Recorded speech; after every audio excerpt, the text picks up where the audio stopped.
This week's parshas Behaaloscha, we're going to talk about Behaaloscha. We're not going to talk about Shlach, right? That's next week. So, Rashi brings the Gemara on Shabbos on the words Behaaloscha asaneros, that our Kohen is told that when he lights the menorah, the pasuk tells you how he's supposed to light the menorah. So Rashi is bothered by the word Behaaloscha. When you, it's like an expression of rising.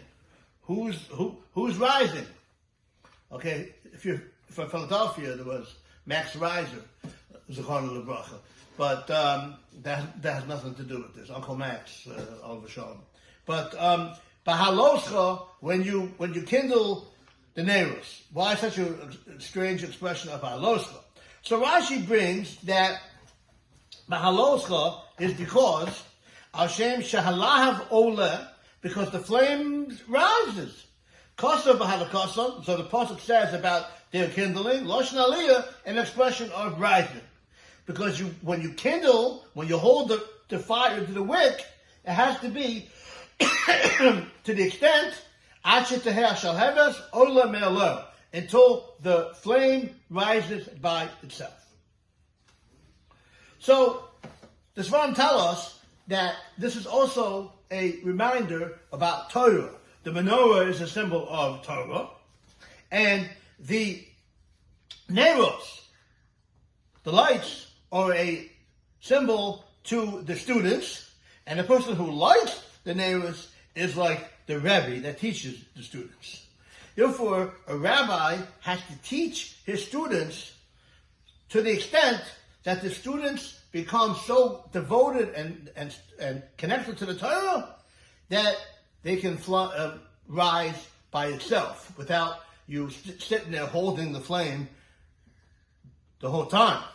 Eventually you let go and they can continue learning, and not just continue learning, adding to the learning based on your original teachings.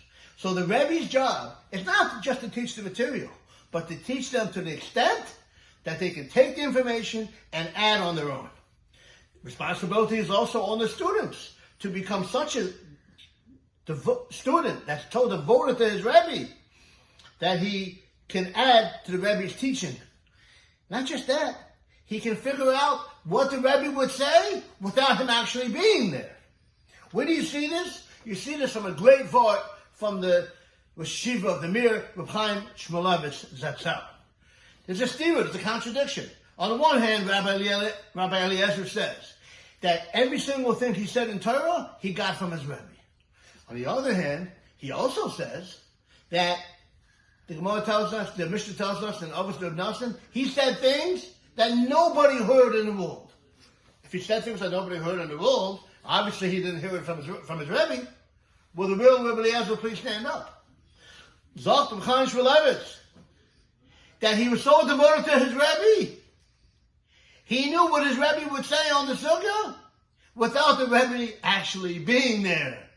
So therefore, that's how he could say things that from his Rebbe, although he actually didn't hear it from his Rebbe. It's ke'ilu he heard it from his Rebbe. It's as if, this is how Rebbe would answer Tais's Kasha on Rashi. This is how Rashi must learn it. Like this.